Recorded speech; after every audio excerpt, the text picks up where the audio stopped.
Okay, I'd like to get started by welcoming everyone. Welcome to Wat Tung. Nice to see all of you guys here.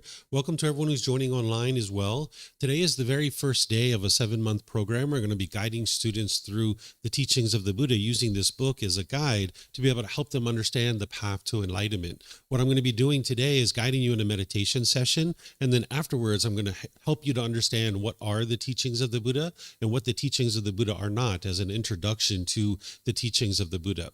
Then ultimately I'm going to introduce students to this program and helping them to understand what this program is all about and how to get the most benefit out of a program like this. So welcome to all of you guys here. Welcome to everyone online who's joining as well.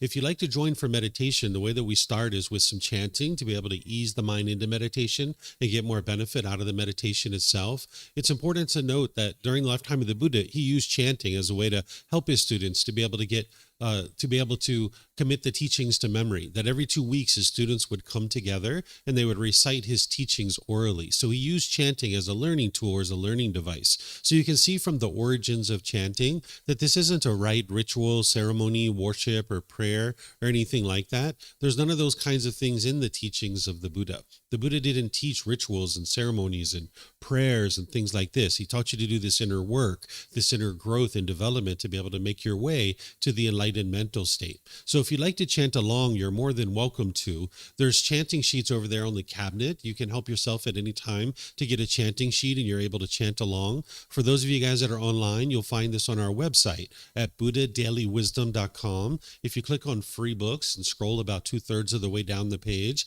you'll be able to see this chanting sheet there. We're going to be chanting this as we ease into the meditation. If you look at the English translation on these chants, you're going to see a lot of appreciation, gratitude, and respect for the Buddha. And because of that, I don't think the Buddha created these chants himself. They were probably created by his students, either during his life or after his death. Because the Buddha wouldn't walk around and say, here, chant these chants to me out of respect for me. This would be ego or arrogance and putting yourself above other people and looking down on them. And by the time you get to enlightenment, you don't have that in your mind anymore. You've eliminated that out of your mind, where you're not measuring and comparing people and putting yourself above or below them. So I'm sure the Buddha wouldn't have created these chants for himself to have his students chant to him. But if you learn from a teacher how to move from anger, sadness, frustration, irritation, annoyance, guilt, shame, fear, stress, anxiety, loneliness, boredom, shyness, resentment, jealousy, eliminating all of that from the mind and getting to a point where your mind's completely peaceful, calm, serene, and content with joy, which is the enlightened mental state. If this teacher didn't want anything or expect anything from you, they were just helping you out of the kindness of their heart, you might actually have a lot of appreciation and gratitude for that person too. So that's why I think these came from his students, either during his life or after his death. After the chanting, I'm going to come in with some guidance where I'm going to be helping you to understand how to meditate while we're actually meditating together.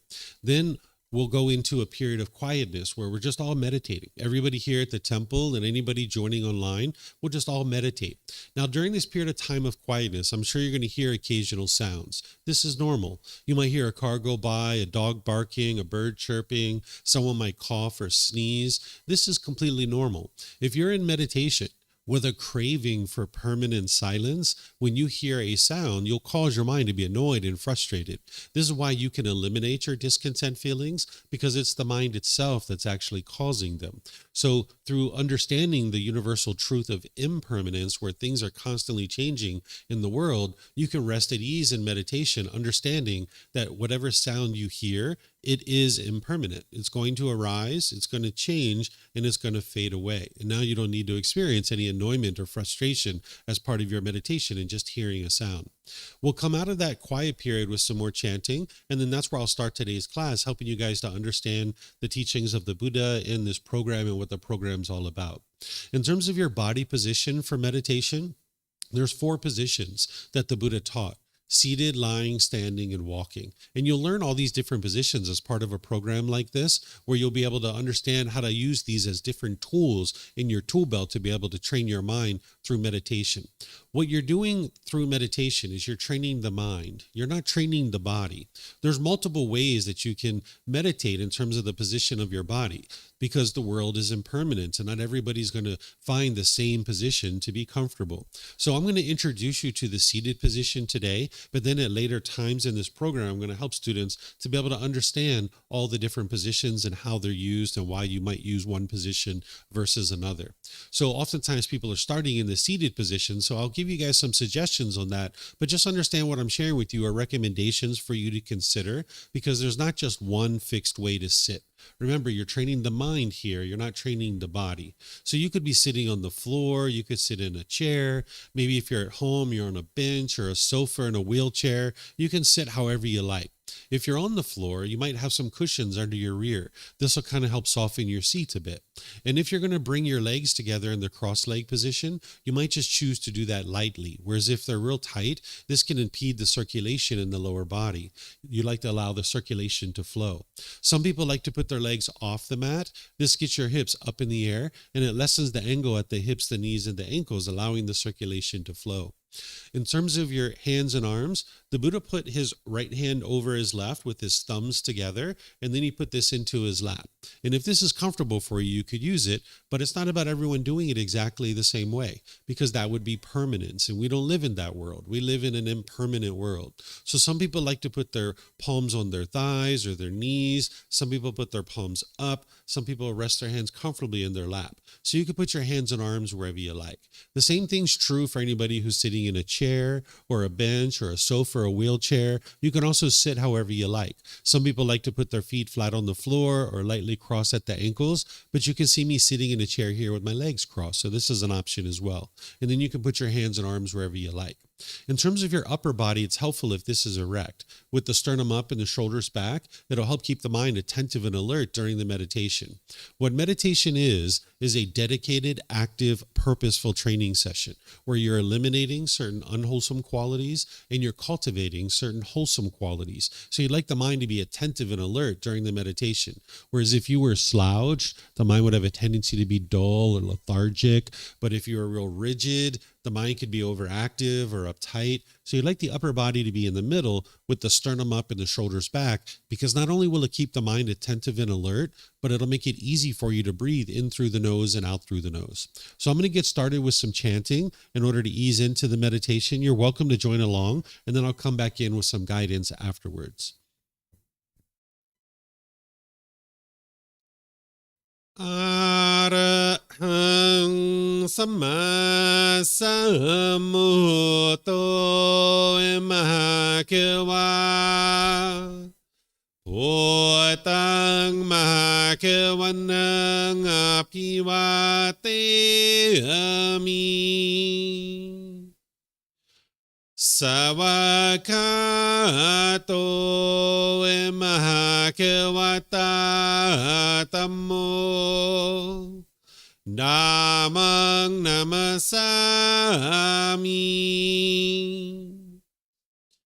Supatipano Mahakavato Savaka Sangho Sanghang Namami Namo Rasa Bhagavato Arahato Samma Sambuddhassa Namo Rasa Bhagavato Arahato Samma Sambuddhassa Namo Rasa Bhagavato Arahato Samma Sambuddhassa Iti piso Mahakava Arahang Samma Sambuddho วิชาจารนังสัมมุโนสกาโตโรกาวิตูอนุเตโรปุริสาดามาสติสัตตาตาวามนุสนังปุตโตภาควาติ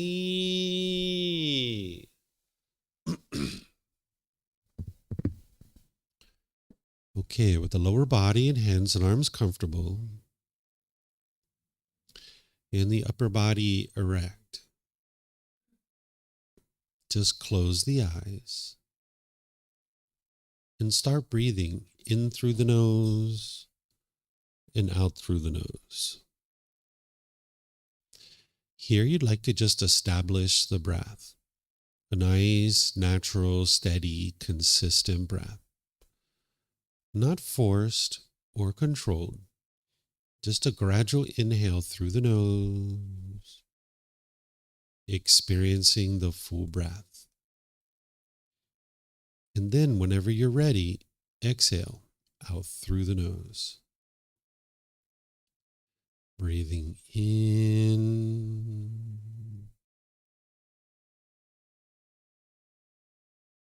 and out.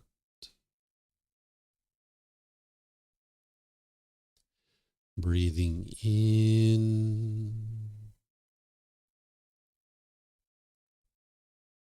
and out.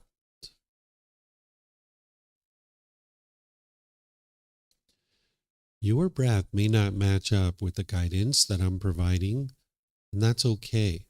This is your practice. I'm just here for guidance. You can use this voice as a reminder that whenever you get to the next inhale, breathing gradually through the nose, developing a nice, natural, steady, consistent breath. And then whenever you're ready, exhale out through the nose, experiencing the full breath. Breathing in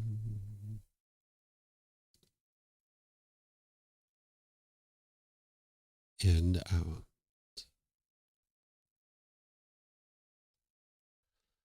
Breathing in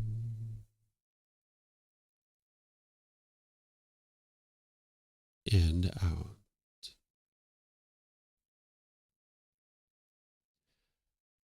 With the breath well established, start fixating the mind on the breath, either the sound of the breath coming into the nose or the sensation of air moving over the skin into the nose. The breath is the present moment. Fixate the mind on the breath, the present moment. Breathing in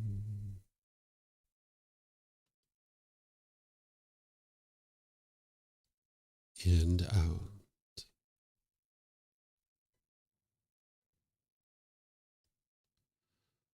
Breathing in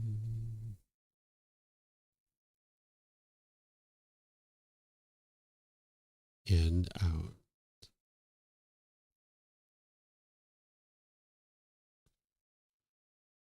With the mind fixated on the breath, whenever you notice that it moves off the breath, cut that off, let it go, and come back to the breath, the present moment.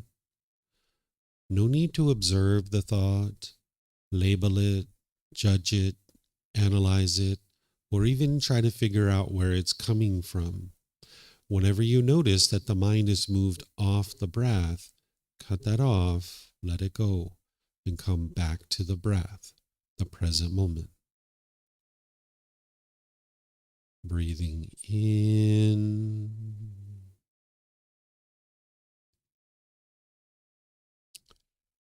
and out.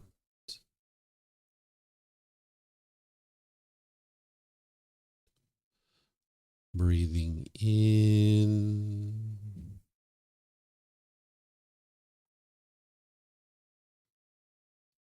and out.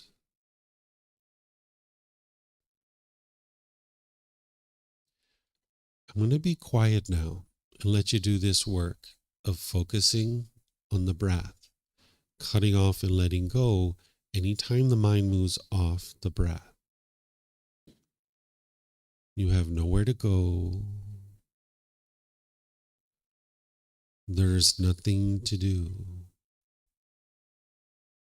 No one needs you right now. This is your time to focus on the breath. Breathing in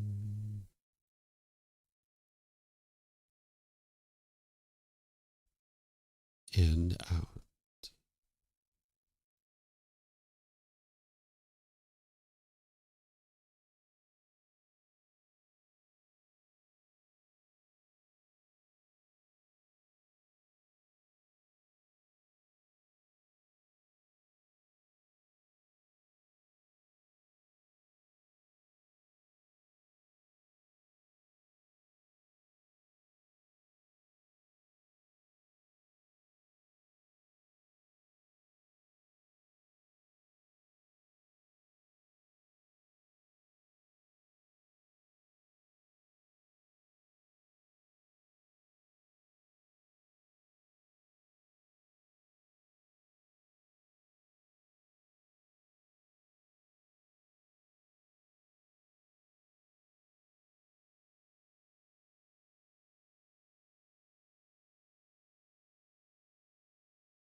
อะระหังสัมมาสัมพุทโธมหาเขวา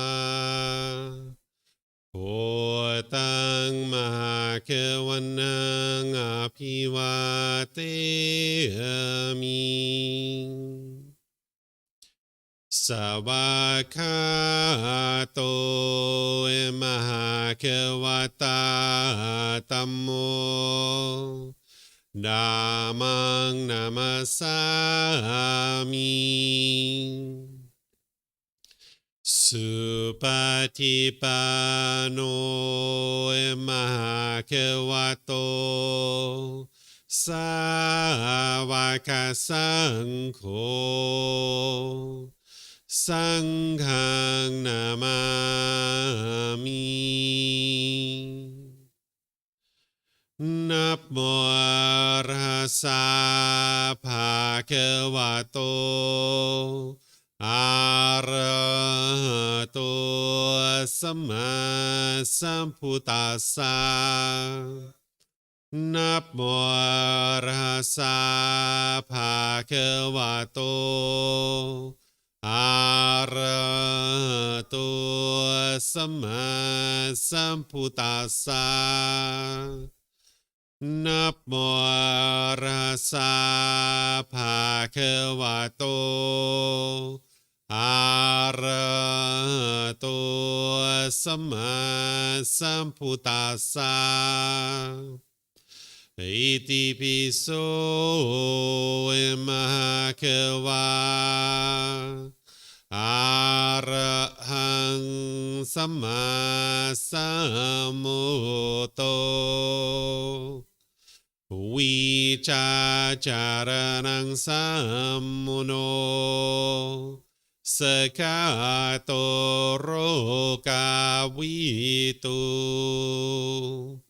อนุเตโรปุริสาดามาสติสัตตาตาวามนุสนังโอโตภาควาติ Okay, if you guys would like to slowly make your way out of meditation. Once again, good morning to all of you guys. Nice to see all of you guys. Welcome to everyone who's online as well. This is called breathing mindfulness meditation. This is a primary form of training that the Buddha used in addition to other things to be able to help him to be able to achieve enlightenment. You're going to need much more than just meditation to be able to get to enlightenment. One of the biggest myths about the life story of the Buddha is that he sat under a tree, he meditated, and then instantly got to enlightenment.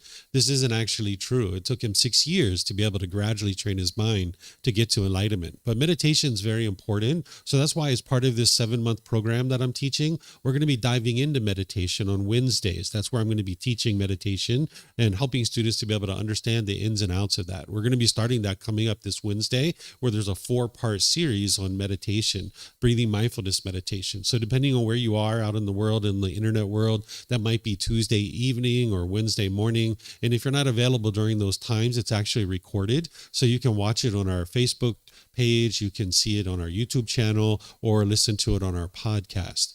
If you experienced a lot of thoughts during your meditation, this is very normal. Oftentimes when people are first starting with meditation, they have a real bombardment of thoughts. It's like thought, almost like rapid fire. So if that's what you experience, no worries. That's completely normal. That's the reason why you need to meditate, because your mind doesn't have very much control, very much discipline. It's just rapid fire thoughts. So don't feel like you're bad at meditation or somehow you need to give up on meditation because your mind isn't letting go of thoughts.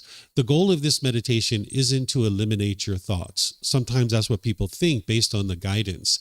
The goal of this meditation is to notice your thoughts sooner and sooner and cut them off and let them go easier and easier. You're always going to have thoughts during meditation. Even as an enlightened being, you will still have thoughts. The difference is in the unenlightened state, you'll have a bombardment of thoughts where it's rapid fire thoughts, or you'll indulge in a thought, you'll think about it, you'll look at it, you'll play with it, you'll be like 2 or 3 minutes down the road, and it's like, oh yeah, that's right, I'm meditating. Let me bring my mind back to the breath. So if you experienced any of those things, that's normal. But over time, as you build up your meditation practice, this gets better.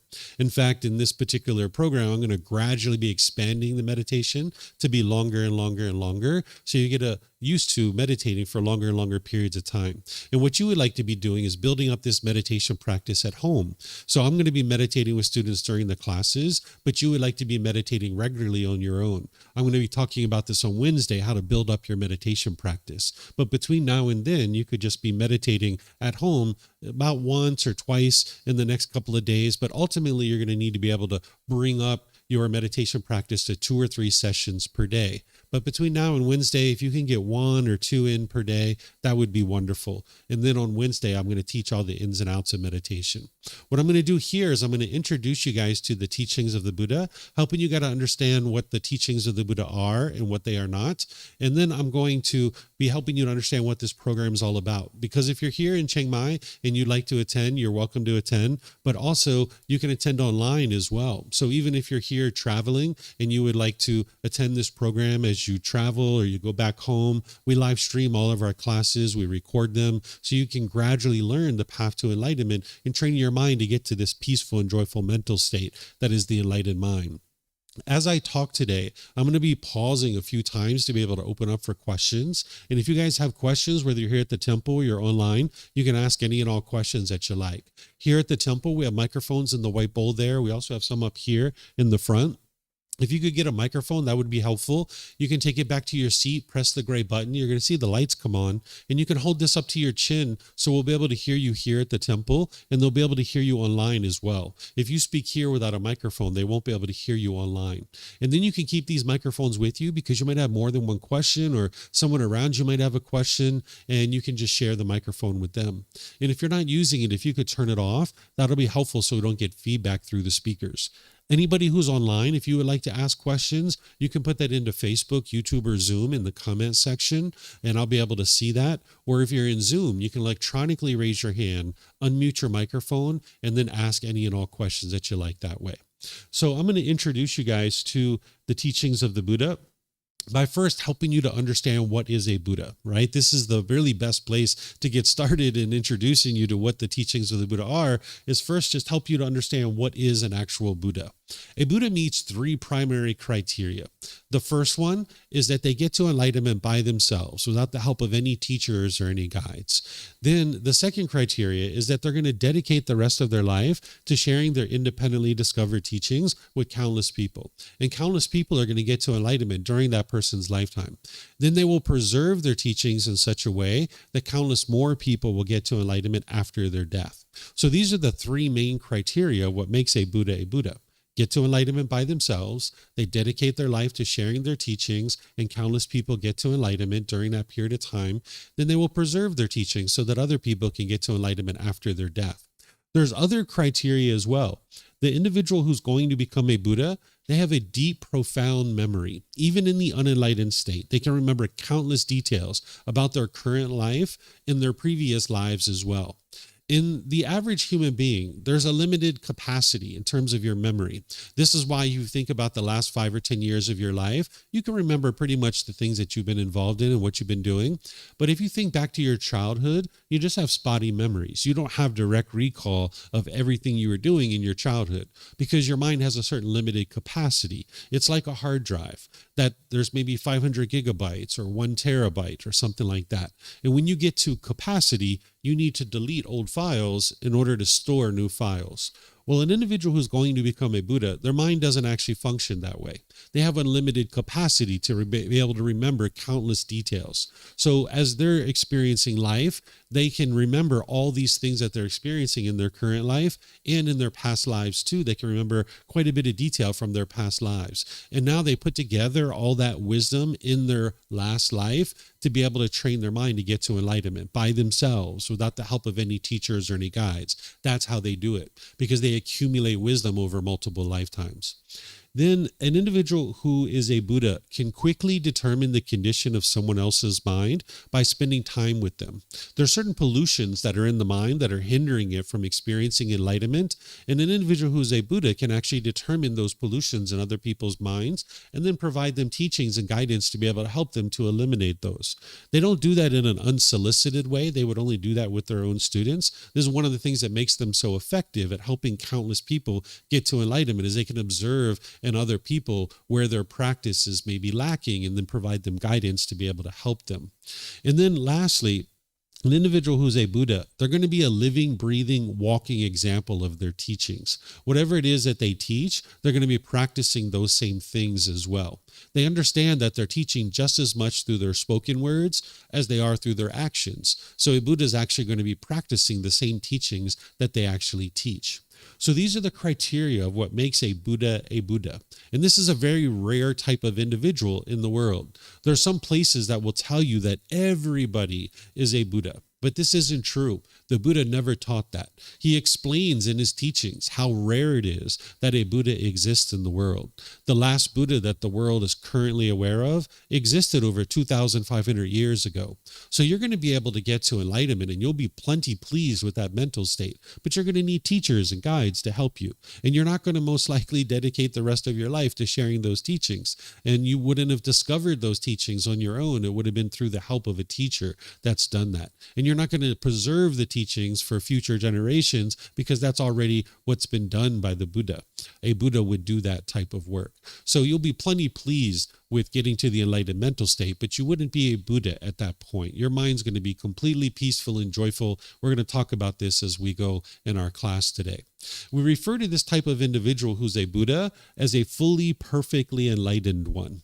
The reason why is that they don't have teachers and guides, that by the time they get to enlightenment, what they understand as the path to enlightenment is the path to enlightenment. If they've tried a certain technique or a certain meditation and it didn't lead to the improvement of the condition of their mind, they will discard it because they know that that didn't work to be able to help them. And then if they try a certain meditation or something like this, and it's actually working to improve the condition of their mind, they know that that's the path to enlightenment.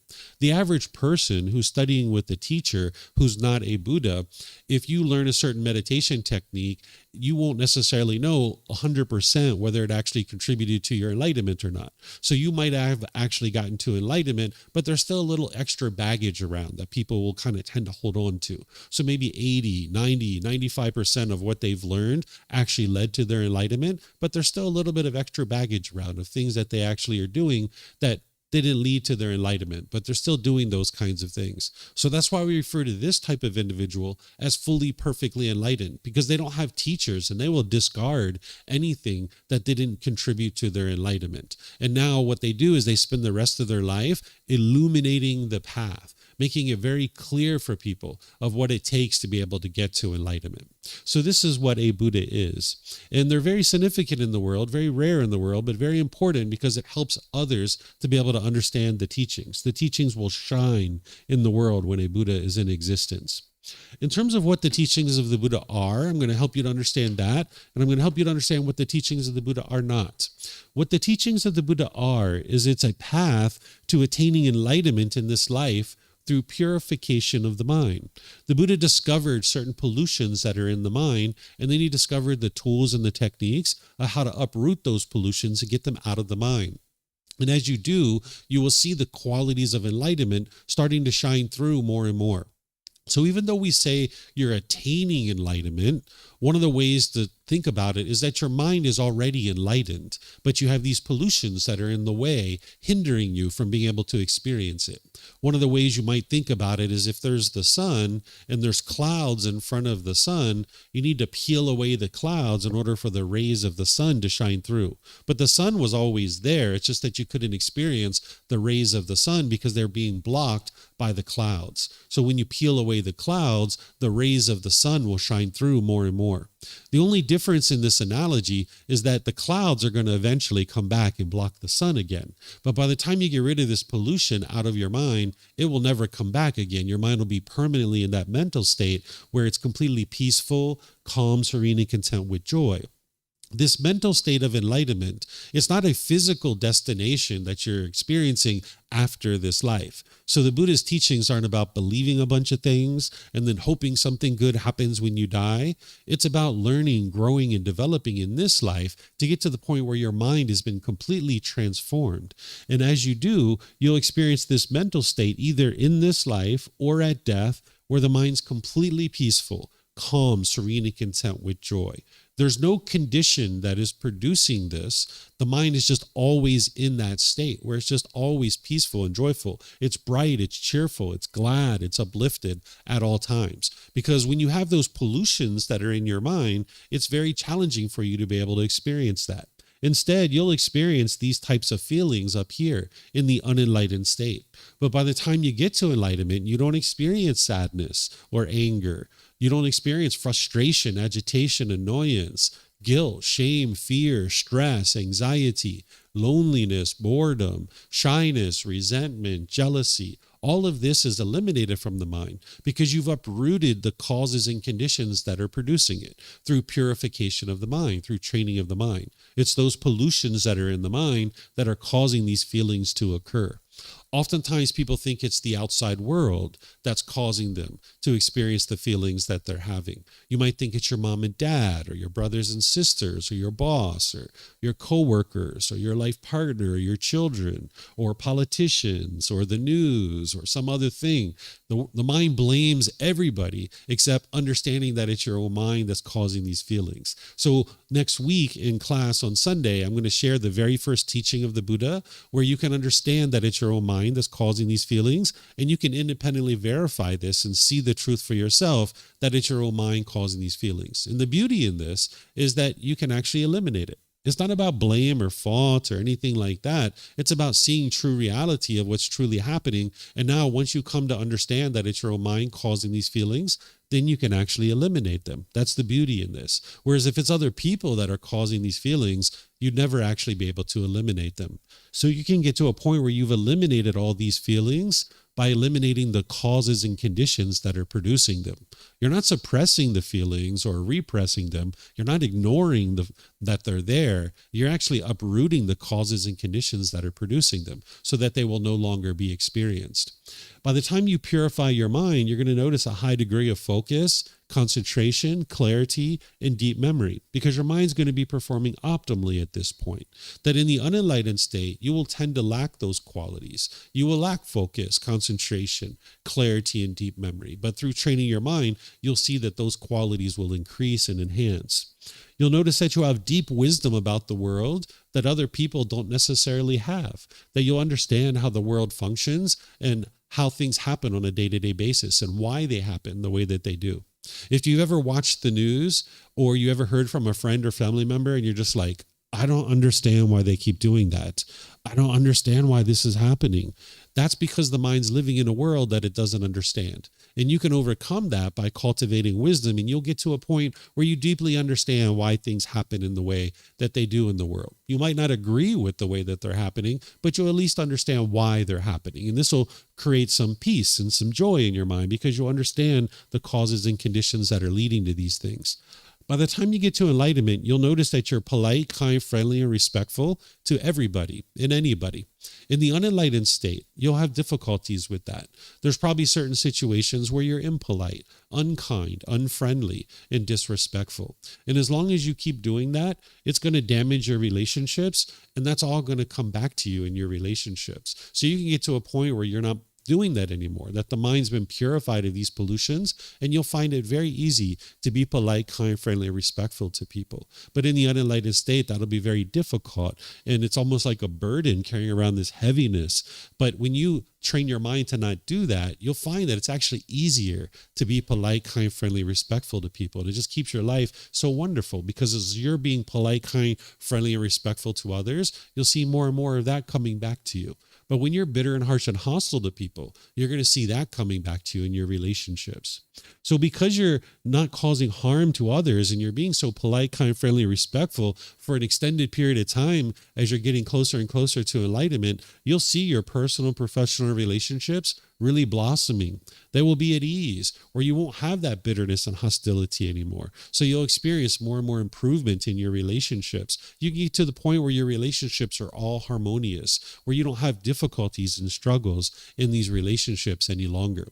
Because that's part of what an unenlightened being experiences. There's certain relationships that you struggle in, maybe with your parents or your life partner or your siblings or your children or people like this. But you can overcome all of that, and you can train your mind to not do that anymore. The way that this is all happening is through the elimination of something called craving, anger, and ignorance. I'm going to be exploring this in a lot of detail in this program when we get to chapter 8, because each week I'm going to be going chapter by chapter in our book. But today what I'm going to do is just give you just a little bit of an overview of what this craving, anger, and ignorance is, so you'll understand what's really going on in the mind. This is a high-level way to refer to the pollutions in the mind. There's a deeper level of detail that I'm going to be teaching as part of this program called the 10 fetters, but it helps you to understand it from this level. We refer to these as the 3 poisons, or the 3 unwholesome roots, or the 3 fires. What craving is where the mind has this longing, yearning, where it's chasing after the objects of its affection. The mind is desiring or attached. It's longing, yearning. It thinks that the next new shiny object waiting around the corner is going to provide some lasting satisfaction. There's certain wants and expectations that the mind has, so it will chase and chase and chase and chase. It's almost like an unquenchable thirst that the mind thinks that something external is going to provide lasting satisfaction, so it'll chase after it and it'll try to grab onto it. And if it gets what it wants, the mind will experience pleasant feelings, conditional pleasant feelings, like happiness, excitement, elation, thrill, exhilaration, or euphoria. The mind will experience that as a conditioned feeling. But then when the mind doesn't get what it wants, the mind will end up in a painful feeling, like anger, sadness, frustration, or others. So for example, if you wake up in the morning and you see it's sunny outside and you get really happy and excited about that, that's conditional happiness. Based on the condition that there's the sun, you will now be happy. But the problem with that is, even if you get what you want, that happiness will fade away. Because when the sun is no longer there, when it's raining or some other weather event, you'll be angry or frustrated or irritated. This is why you haven't been able to get to permanent happiness yet, because your mind is basing its inner feelings on some impermanent object. So if you get really happy when your bank account balance is up here, well, that means when it goes down here, you're going to be sad or frustrated. The only thing that's happened here is change. But what the unenlightened mind does is it craves permanence, not realizing that it lives in an impermanent world. So when the mind gets what it wants and what it expects, it gets those pleasant feelings. But when it doesn't get what it wants and it expects, it gets the painful feelings. And then there's something called neither painful nor pleasant feelings, which I'll explain at other times in this program. So this craving is producing these discontent feelings. And one of the things that the mind will do is it'll have this anger and frustration that'll come up in the mind. And the mind will firmly believe that this is coming from something external. You'll think it's your mom and dad, or your brothers and sisters, or your life partner, your children, or your boss, or some other external object that is producing these discontent feelings. And when this anger and frustration comes up, there's hostility and bitterness in the mind. And it starts to function unskillfully. What an individual will tend to do is push a person away, or you'll push a situation away. This is called aversion, or you might have pushed away a person, like your family member, your friends, or something like this. You might be pushing people away out of your life. And this isn't going to help you to be able to solve the underlying problem of craving, because the mind doesn't understand that it's craving that's causing this anger. It firmly believes that it's this person or this situation that's causing it. So that's why the mind will push this person away. You might have pushed away friends or family out of your life, but you can see that that didn't solve the problem, because when you push them out of your life, you still get angry or you still get frustrated. If they were the true cause of your problem, when you push them out of your life, you'd be peaceful and joyful from that point forward. Or the second thing the mind will do when it doesn't understand that it's craving that's causing this anger is that it'll tend to be bitter and harsh and hostile towards people through your intentions, your speech, and your actions. It's almost like an animal growling and roaring at another animal, trying to fear it into doing things your way. It's kind of like, put your clothes away, do the dishes. fear, right? The mind is trying to fear this other person into doing things your way. And it's trying to get its cravings fulfilled, not realizing that the world is impermanent and trying to pressure this person through fear to be able to do the things the way you want them to do it. Or the third thing you'll do when you don't understand that it's craving that's causing these feelings is you'll tend to pressure people through expectations and putting expectations and trying to obligate this person to do things your way. So as long as you're doing this, you can't live harmoniously with all people, because there's only one person in the world that actually does things your way 100% of the time. Do you know who this person is that does things your way 100% of the time? Yourself, right? So it's only a matter of time before, when you're with somebody, that you're going to encounter things that they do that are different than you. So if you can only be happy when people do things your way, you can only be happy with yourself. And you probably even find that hard to do sometimes, right? So the mind, what it's going to do is, because of its craving, it's almost trying to create this little bubble, and it's trying to live in this bubble where everything is being done your way. And when people don't do things your way, you get angry, so you push people out of your bubble. Or you become bitter and harsh and hostile to them, trying to fear them to do it your way. Or you'll put expectations on them and try to pressure them to do it your way, trying to live in this little perfect bubble where everybody does things your way. So you might actually have people doing this to you too. You know, your friends and family might be doing this to you, or they're pushing you away, or they're being bitter and harsh and hostile to you, or they're putting expectations on you. This is what the mind does in the unenlightened state, not realizing that it's craving that's causing this anger. And that's where this third pollution comes in.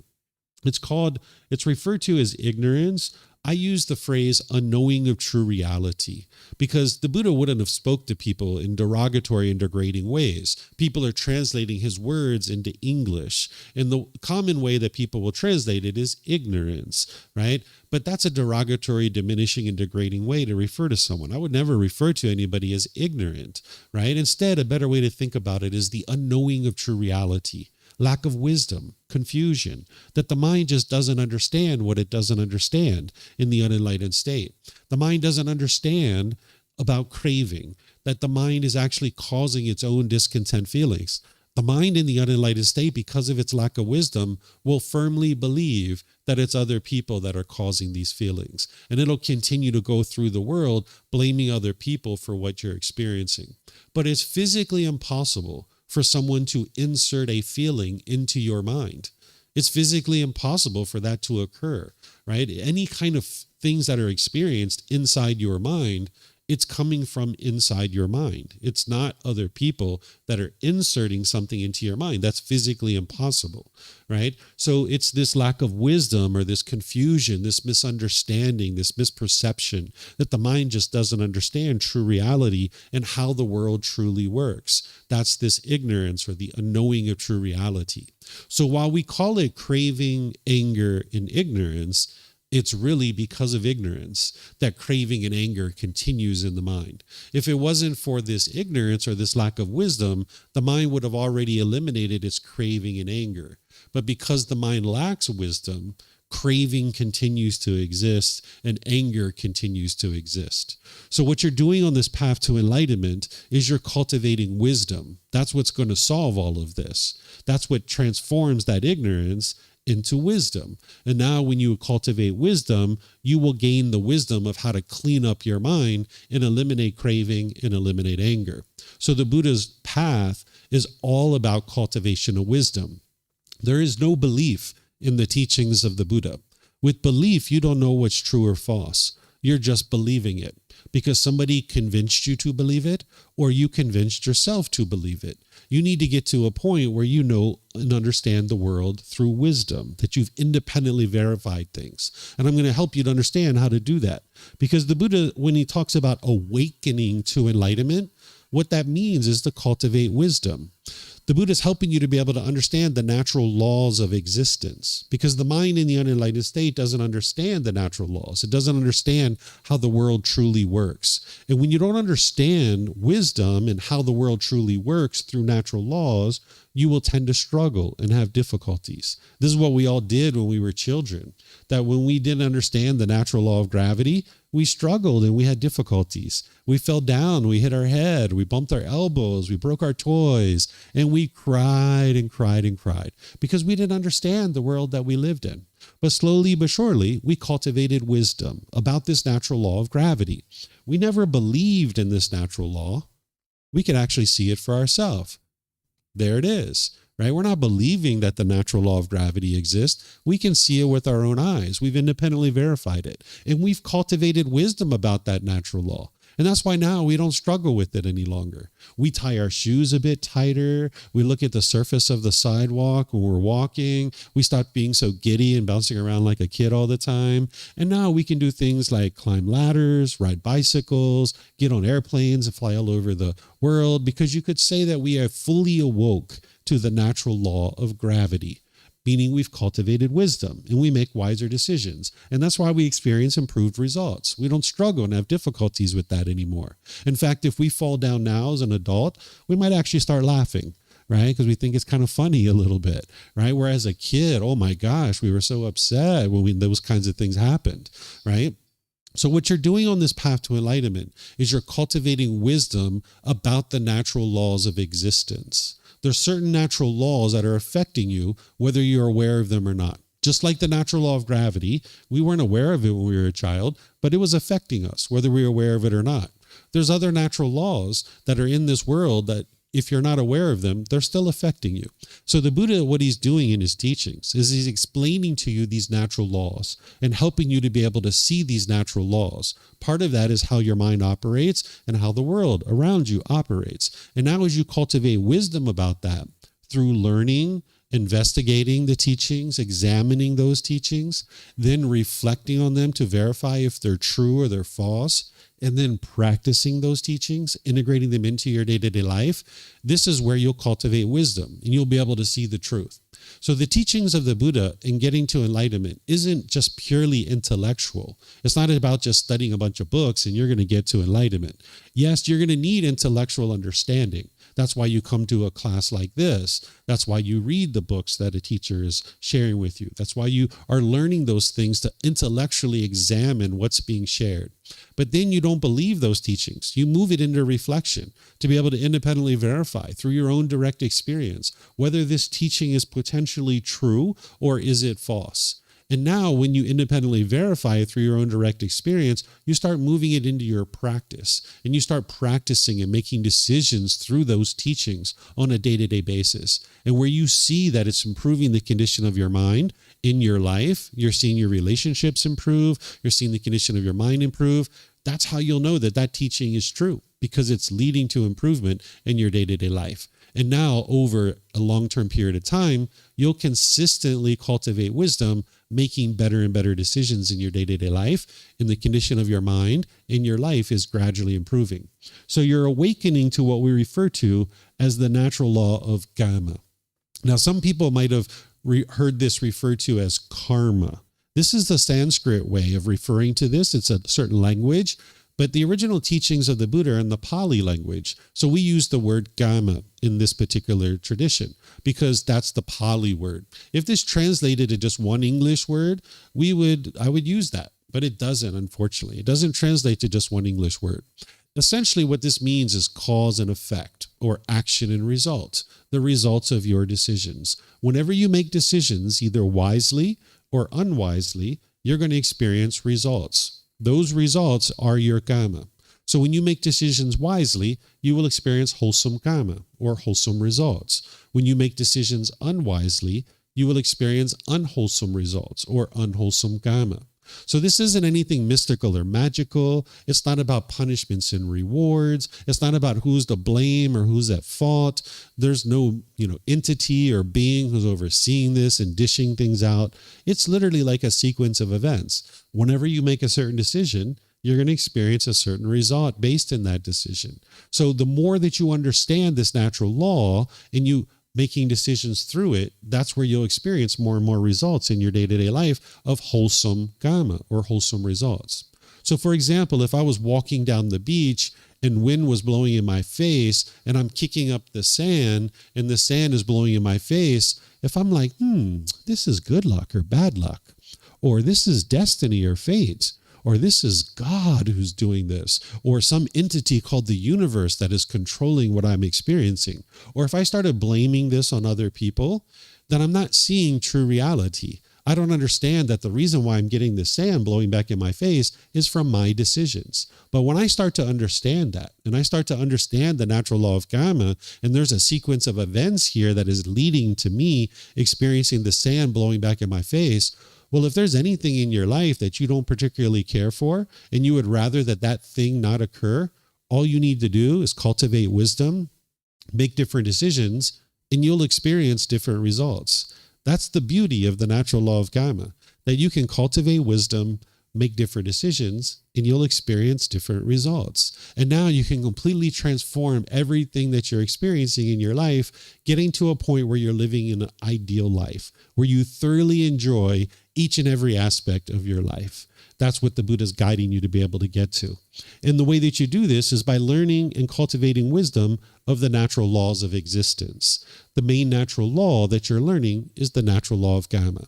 So the Buddha is not teaching you the way the world should be, and that if everybody follows rules and commandments, the world's going to become a better place. That's not what the Buddha did. He's not explaining to you the way the world should be. He's explaining to you the way the world is. Because by understanding the way the world is and these natural laws, now you'll be able to navigate that world more peacefully. But if we continue to think that what we're experiencing is good luck or bad luck or destiny or fate or God or some entity called the universe, or that it's other people that are causing us to experience certain things, now we don't cultivate wisdom, we don't make better decisions, and we keep experiencing the same things over and over and over and over again in our life. So the Buddha is teaching you how to get to the point where you understand how the world truly is. So what you're doing on this path is you're training the mind to experience complete peace and joy through acquiring wisdom of these natural laws and eradicating pollutions out of the mind. And one of the pollutions that the mind needs to eradicate is this ignorance or this unknowing of true reality. And that's why you're never interested in believing anything. Don't believe what I say. Don't believe what I write in books. Don't believe what anybody else says. I'm going to show you next week, when I teach you the very first teaching of the Buddha, how to learn something intellectually, how to reflect on that to verify it, and then how to practice it in order to be able to see the results in your day-to-day life. And slowly but surely, you cultivate this wisdom of these natural laws, and that's where things just get better and better for you in your life. The teachings of the Buddha are timeless. He spoke very clear, very concise, and very precise. All the things that I share with students are based in the original words of the Buddha. And where appropriate, I actually share those original words, whether it's in the books or whether it's in the classes. You will find the original words of the Buddha in all the resources that I share with you. And you'll see that he speaks very clear, very concise, and very precise. His teachings are timeless because he's describing these natural laws. And these natural laws don't change. They're the same exact natural laws that existed during his lifetime. So you don't have to interpret his words. You don't have to figure out what it is that he was sharing. You'll be able to see very clearly what it is that he taught. He speaks very clear, very concise, and very precise, and his teachings are timeless. He does teach about the cycle of rebirth and the 5 realms of existence. He taught these things for a reason, and I'll explain to you guys why he taught these things. But when you're first getting started on the path to enlightenment, I suggest you set these things aside because it really doesn't matter at this point. What's happened in the past, it's in the past. It doesn't matter. What may or may not happen in the future, it's in the future. It hasn't happened yet. The fact is that now you're a human being. You experience discontentedness like anger, sadness, and frustration. You're interested to eliminate that. And that's what the path to enlightenment is all about, focusing on the core central teachings to be able to uproot the causes and conditions that are producing these feelings. But the Buddha did teach these things for a reason, because number one, it's true. This is what's actually happening. And you can independently verify this. Remember, don't believe anything, including the cycle of rebirth and including the 5 realms of existence. Don't ever believe that. Right now, you're probably believing that you only have one life. But you don't have any evidence that you only have one life. You're just believing it because right now, maybe you can't remember your previous lives. But when you start focusing on the core central teaching of the Buddha and you start training your mind through his teachings and you're uprooting this pollution out of the mind, there's the potential that you might start having memories of your past lives. And if you start having memories of your past lives, and you don't understand that that's what that is, it could really shake you up. So say, for example, someone was murdered in their previous life. And now in their current life, they start having these recurring memories of being murdered over and over and over and over and over again. Well, if you didn't understand that was your past life, that could really shake you up, because obviously you weren't murdered in this life, but you just keep having these residual thoughts over and over and over and over again of being murdered. Well, if you understand that this is your past life, you can just train your mind to let that go and set it aside, and it doesn't need to disturb your mind. But if you didn't understand that, and the Buddha didn't teach you that that is true reality, that's the way the world works, as you're lifting this pollution out of your mind and you're starting to have these memories, it could really shake you up. Or if you started having interaction with beings in these 5 realms and you didn't understand that's the way the world really is, it could shake you up. Because some of these beings are form beings, like animals and humans, but there's some beings that are formless beings, like beings in the hell realm, or afflicted spirits, which are ghosts, or the heavenly realm. These are formless beings. They don't have physical form.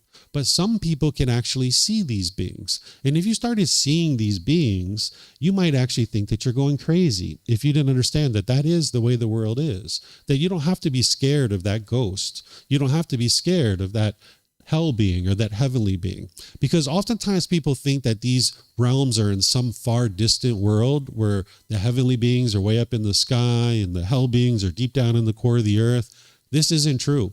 Just like there's a human being sitting here in this chair, and right now I'm sitting here and I could get up and leave, there could be an animal that comes in and sits here too.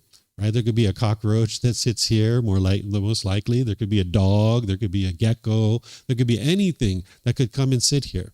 The same thing is true about hell beings, afflicted spirits, and these heavenly beings. They're all in the same time and space as all of us. So some people can actually see these beings. And if other people don't see them and you see them, you could think that there's something wrong with you and your mind's crazy. But if you understand that that's true reality and that's the way the world truly works, you don't need to be shaken up by that.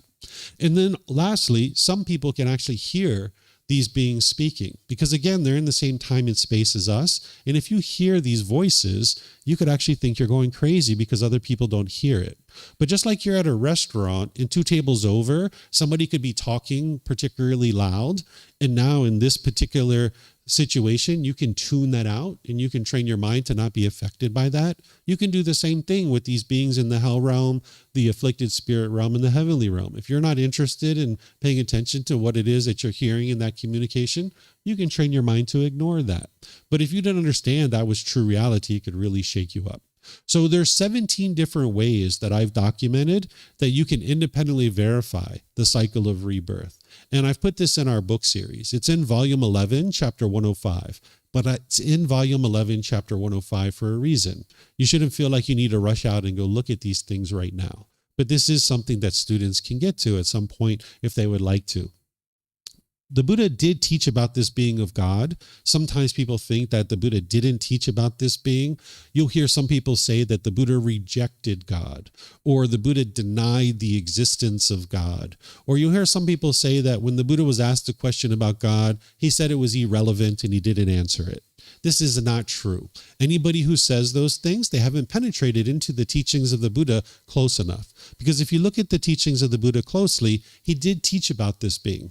But he didn't put this being at the center of his teachings, because it's not this being who determines whether or not you get to enlightenment or not.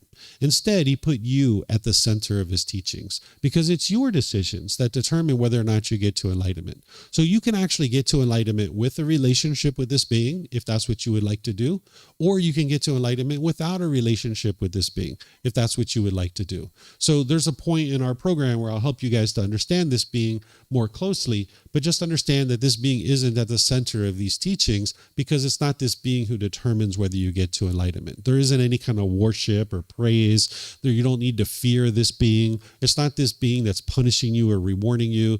There's no going to heaven and living with this being permanently. That's not what the Buddha taught. He just helps you to understand that this being does exist and the qualities of this being. But that's basically about it. So I'm going to help you guys to understand those kinds of things. The largest, most complete collection of the teachings of the Buddha are in the Pali Canon. This is 45 books that are about this thick, and this is where they've documented the teachings of the Buddha to be able to help students to be able to understand what the Buddha actually taught. And what we've done in our book series is we've consolidated that into 13 books and make it available to students at no cost. We call this book series The Words of the Buddha, The Path to Enlightenment, Revealing the Hidden. Because the Buddha's teachings have really been hidden for many, many generations. Not intentionally hidden, but they actually have been inaccessible to people. Because those 45 books that are this thick, it's very expensive to print those out. Here in Thailand, it would actually take the average person about 3 months of their salary to be able to acquire a full collection of these teachings. So the average person, the average temple, doesn't actually even have these books available to them. So the way the teachings have been shared for countless generations is through oral transmission, from one person to the next, to the next, to the next. And this is why we have so many misunderstandings in the teachings of the Buddha. Because if you've ever played that game when you were a child, when maybe you whisper to somebody, you know, like the orange tiger jumped over the green fence and landed in the blue pond, you know, if that goes all the way around the room, you know, 5 minutes later, it's like the gray elephant, you know, walked through the brown barn and sat on the green turtle. Right? It's like completely changed by the time it's come around here. And that's just in 5 minutes as it makes its way around the room. We've had 2,500 years of this. So we've had countless misunderstandings make their way into the teachings of the Buddha. And the Buddha cautioned people not to change his teachings, because once you change a Buddha's teachings, it's going to cause harm to you, and it's going to cause harm to countless people. But he knew that people would change his teachings, and he talks about how to ensure that his teachings are understood and practiced closely.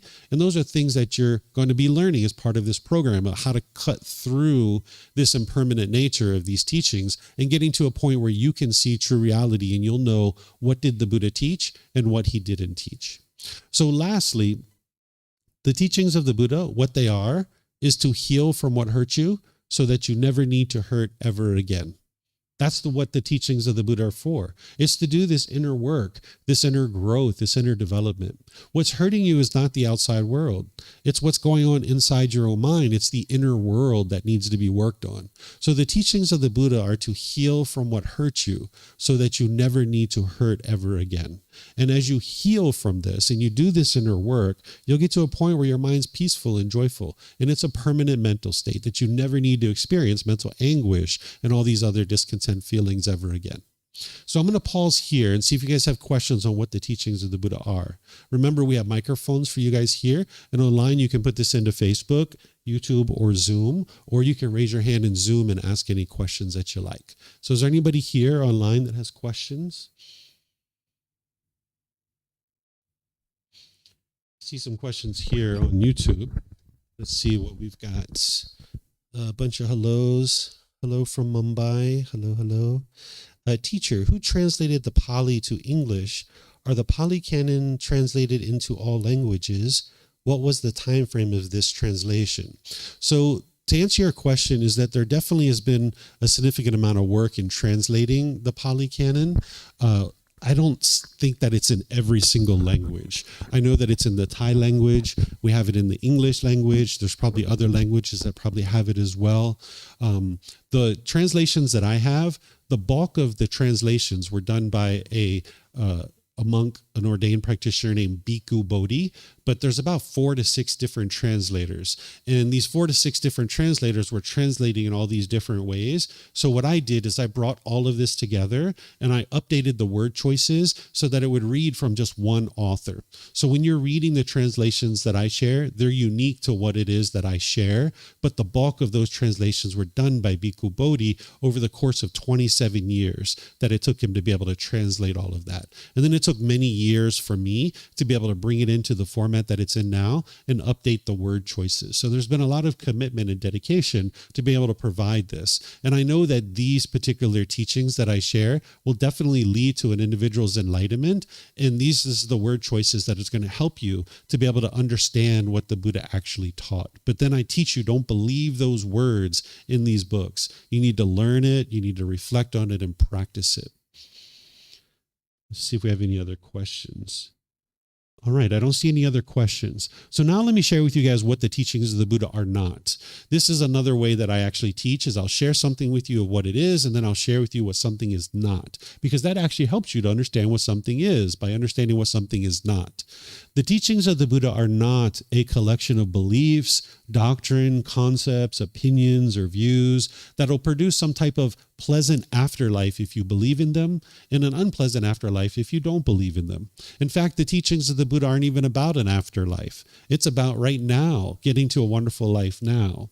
His teachings aren't beliefs. They're not opinions or views.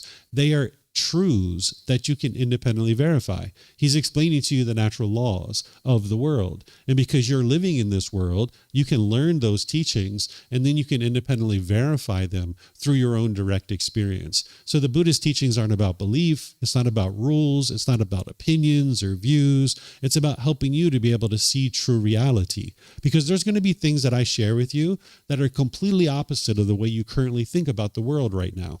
And that's a wonderful thing, to be in that type of classroom. Because if you're in the type of classroom where everything the teacher says you already understand, and that's the way your mind currently thinks, well, you're in the wrong classroom, right? Because if your mind's currently angry and frustrated, you have sadness and stress and anxiety at different times in your life, well, there's a certain amount of wisdom that your mind's lacking. You need to grow and develop this wisdom. So if you're in a classroom where you're learning all the same things you already currently think about the world, you're not growing, you're not developing, you're not cultivating wisdom to get to that point where your mind can understand the world that you live in and purify the mind. So you're going to hear plenty of things that I teach that are completely different than what you currently think about the world. And that's a really wonderful thing. But understand that what I'm sharing with you are not opinions or views. They're not beliefs. They're not rules or doctrine. It's helping you to be able to see these natural laws. And where you're having difficulties to see that, that's where you ask questions and get clarification. And then I will help you to be able to see how to independently verify each of the things that I share.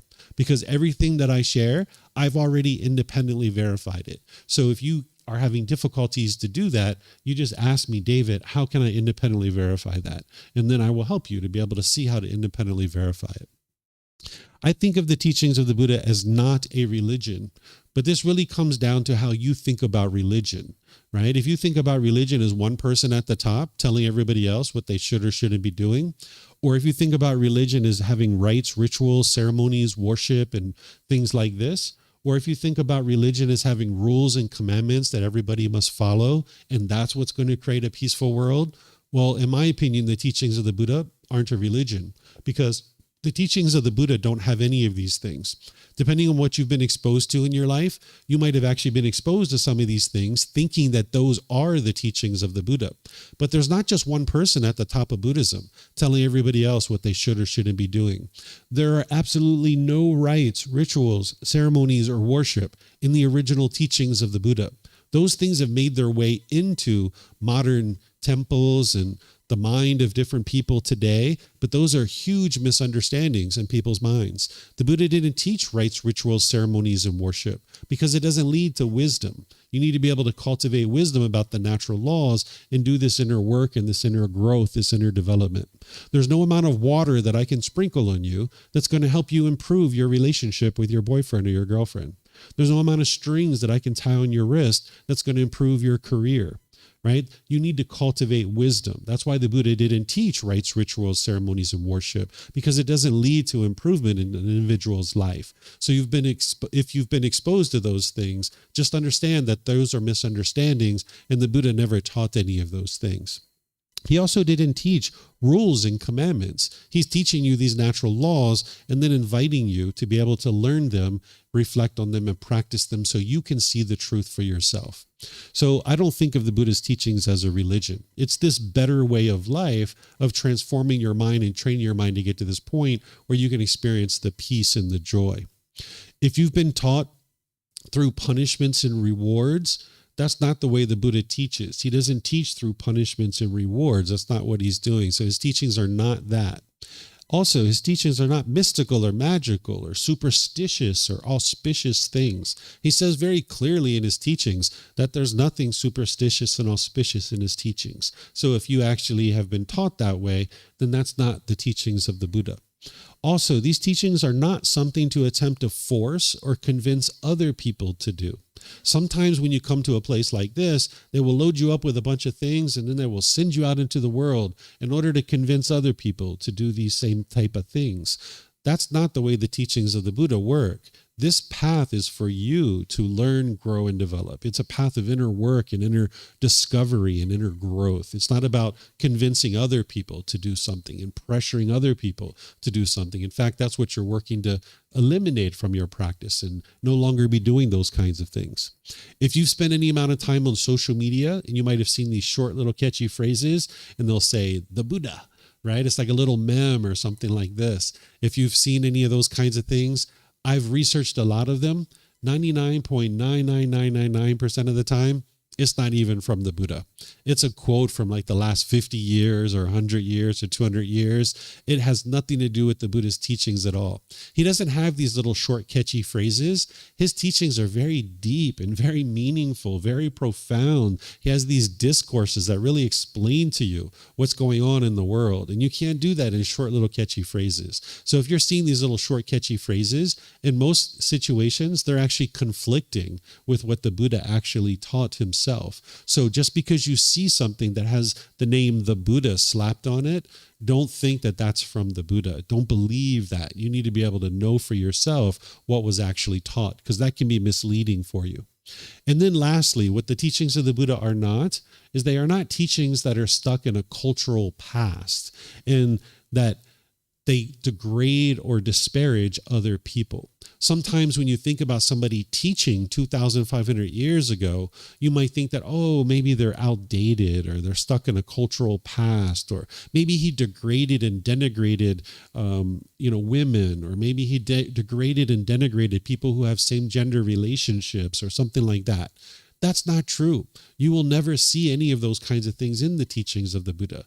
Today, you might see people that are doing those things, and they might be saying that they're doing it based in Buddhism, but you will never see the words of the Buddha where he degrades or denigrates anybody. He taught women how to be respectful towards men, but he taught men how to be respectful towards women. He never taught that same gender relationships are any kind of harmful activity, because it's two loyal, loving, consenting adults choosing to have sex with each other. They're not causing harm to anybody at all, right? So you won't see the Buddha judging other people or degrading or disparaging people. This is how wise he was 2,500 years ago. He didn't base his teachings in culture. He based them in the natural laws. And if you learn and practice these teachings, it doesn't matter what culture you actually go to, you can actually practice with ease. Because what culture is this population of people have decided that these things are acceptable. But now this population of people over here has decided completely opposite things of this group of people over here, and they've decided these things are acceptable, right? And now when you try to navigate all these cultures, you get very confused about where you're at and what, how you should function in any given situation. But if you get to the point where you're practicing the natural laws, it cuts through culture. I've been to places like Mexico, the USA, in the Middle East, and places like Egypt and places like that, all throughout Asia. And I practice the same exact things that I practice here, that I practice in other places. And it works perfectly because it's the natural laws. And you'll see that you'll actually have very harmonious relationships and be able to easily navigate the world. So the Buddhist teachings aren't stuck in a cultural past that degrades and denigrates any group of people. So any questions on what the teachings of the Buddha are not? No questions? Okay. So now I'll move into, we have a question here on YouTube. Let's see here.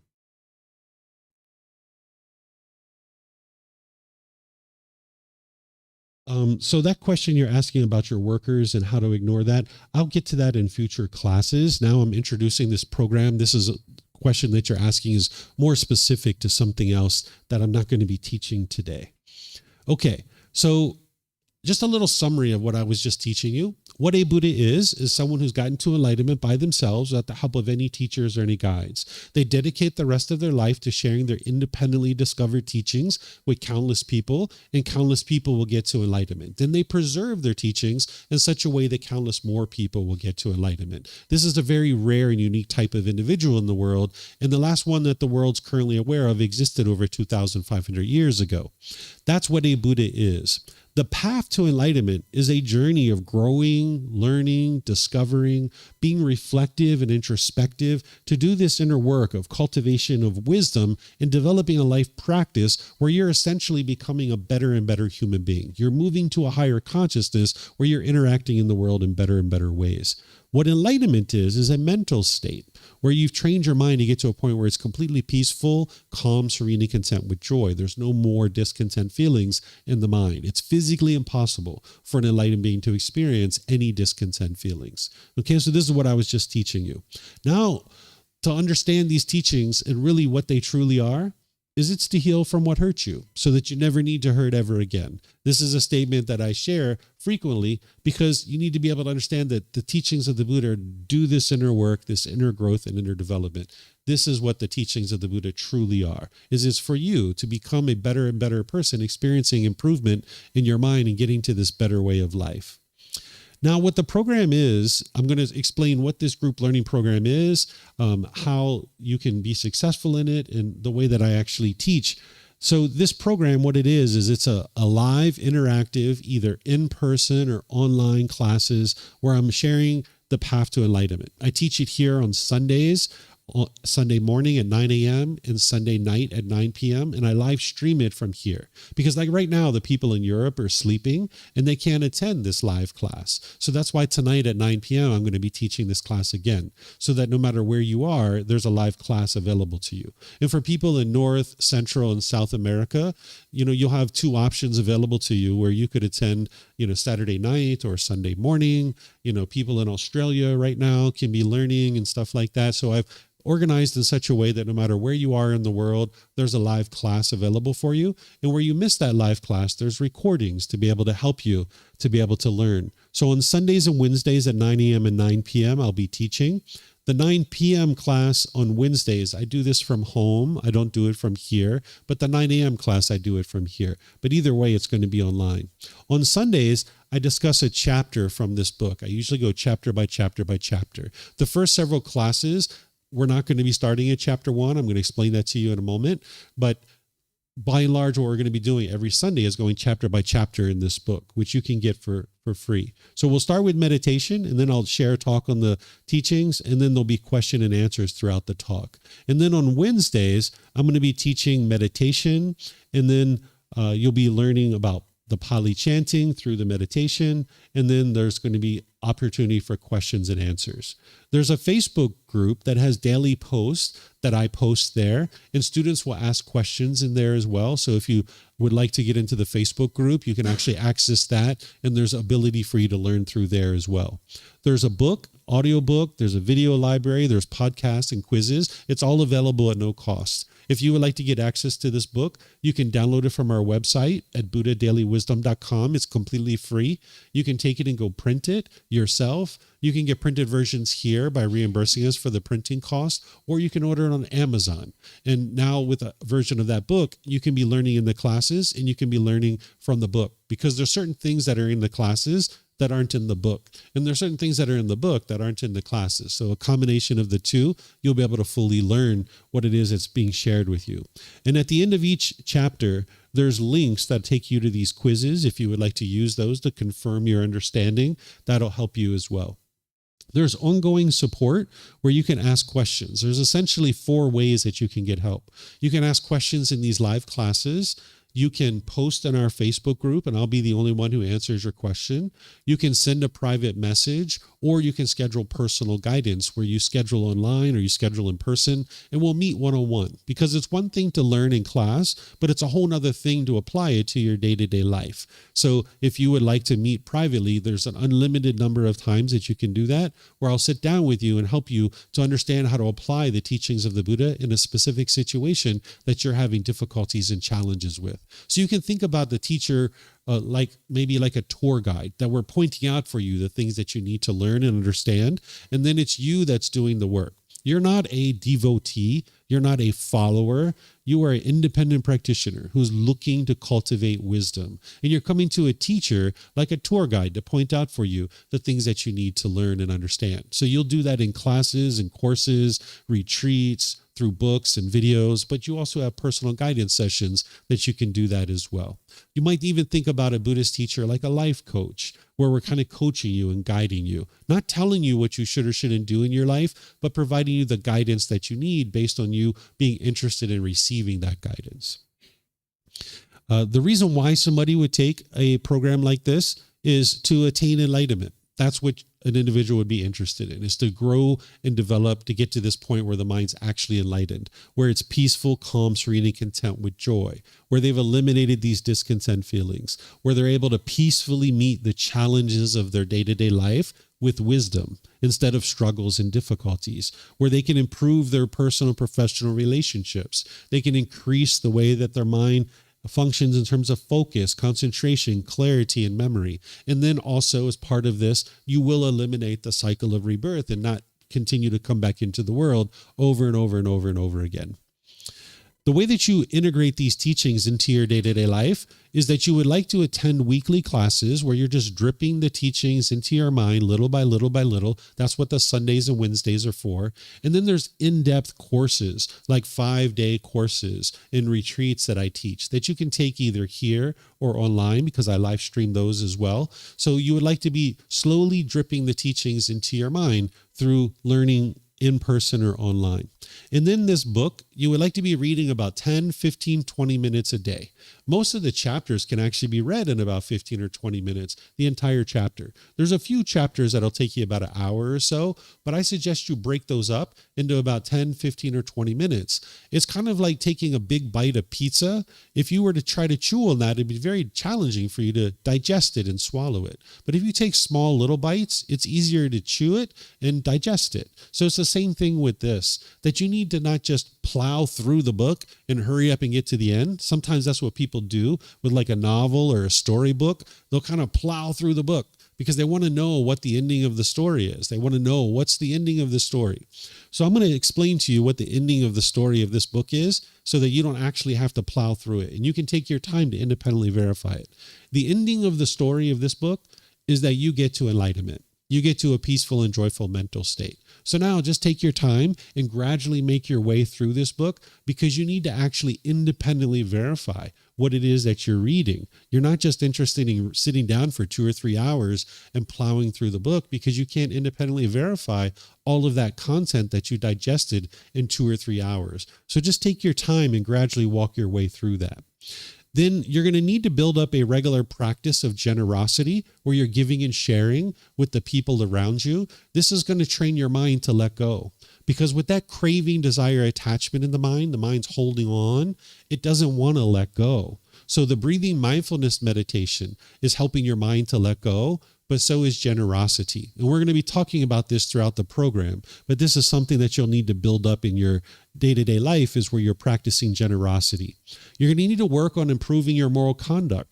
There's a certain amount of bitterness and harshness and hostility that's coming through your intentions, your speech, and your actions. And you would like to improve that, because as long as you're putting that out, it's going to just keep coming back to you. So I'm going to start giving you guidance on this through the teachings of the Buddha, as how to make adjustments to the way that you interact with people on a day-to-day basis. And as you choose to make those wise decisions, you will see your relationships gradually improve. So there's some improvement to an individual's moral conduct that they need to make as they're progressing on the path to enlightenment, which is going to improve what you experience on a day-to-day basis.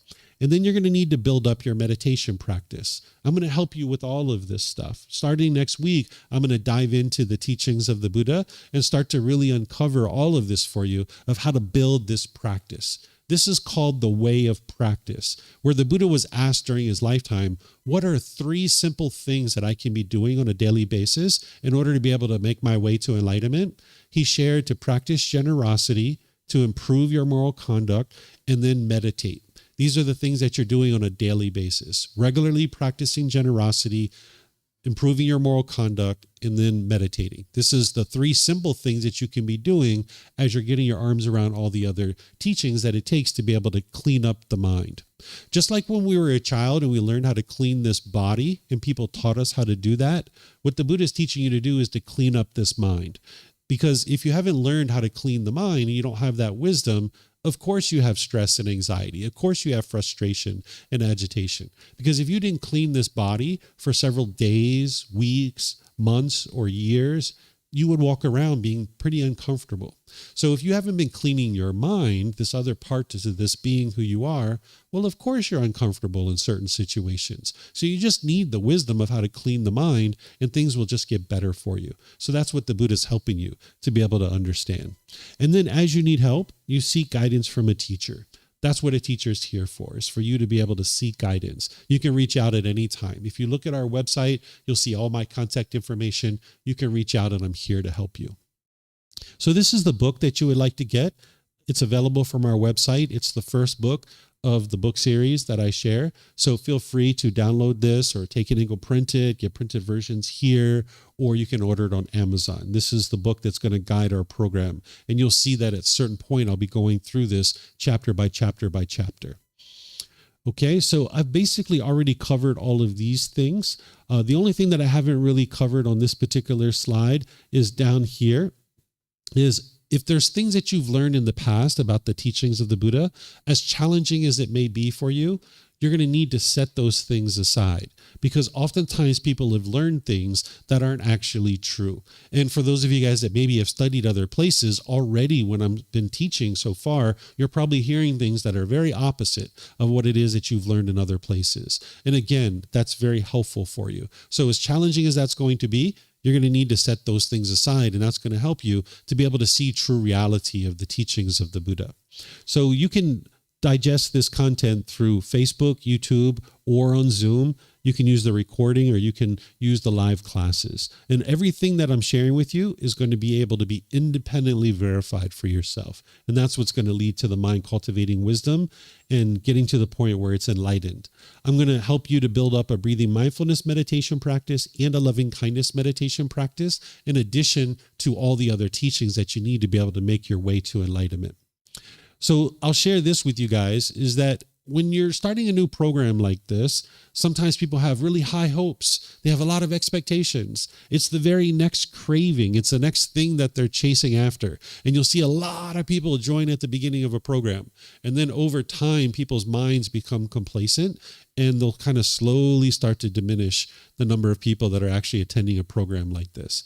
Understand that a program like this, you'll actually get out of it whatever you put into it. No one's ever accomplished anything magnificent through complacency.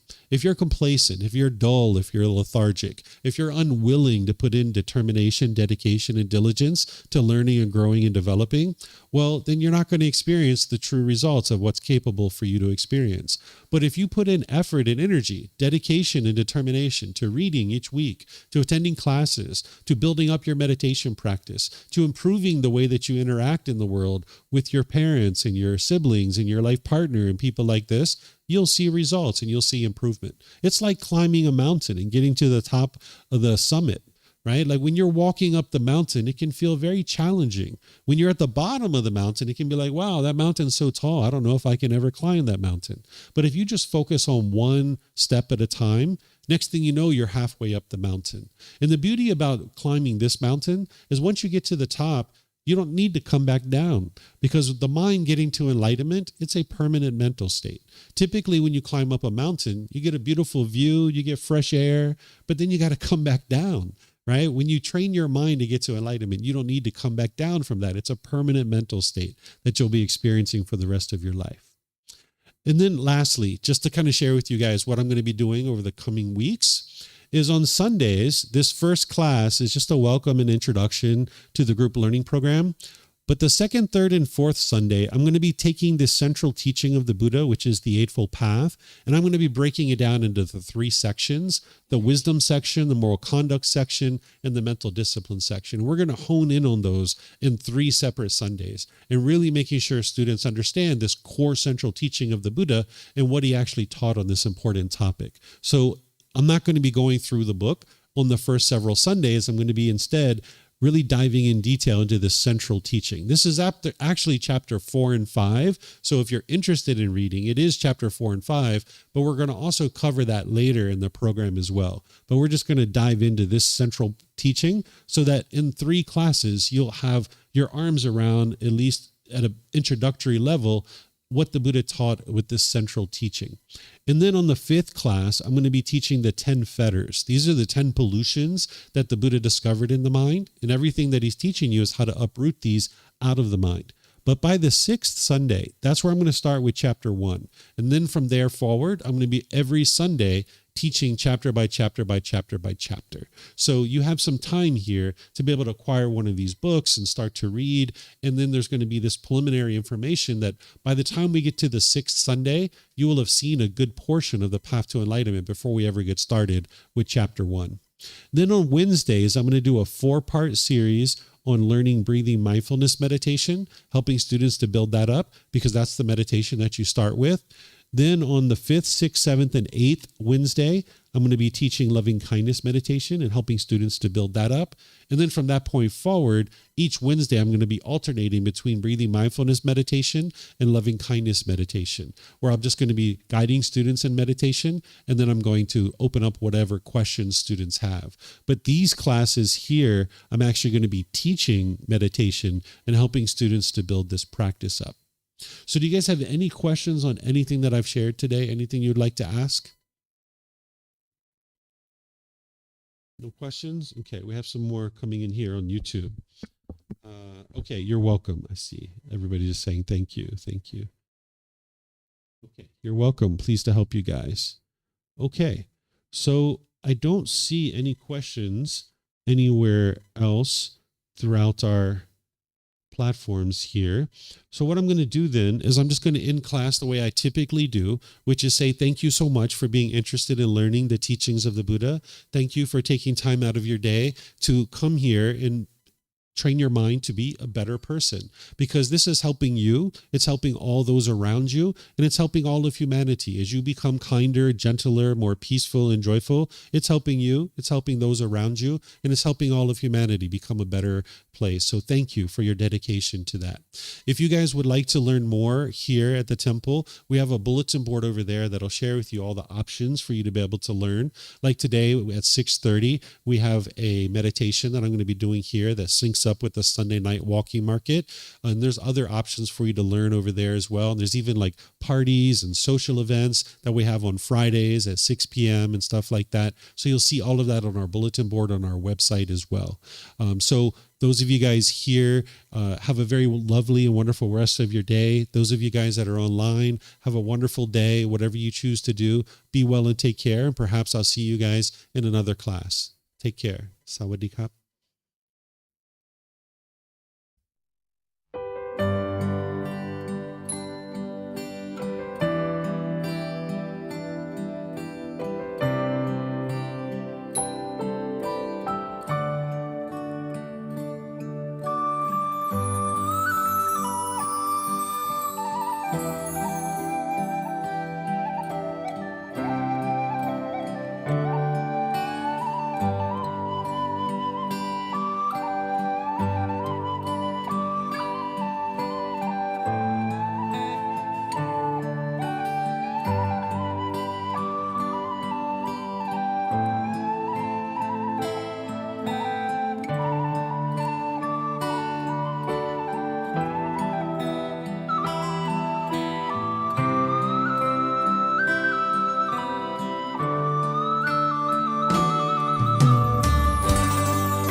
Thank you again for watching. Enjoy your meditation.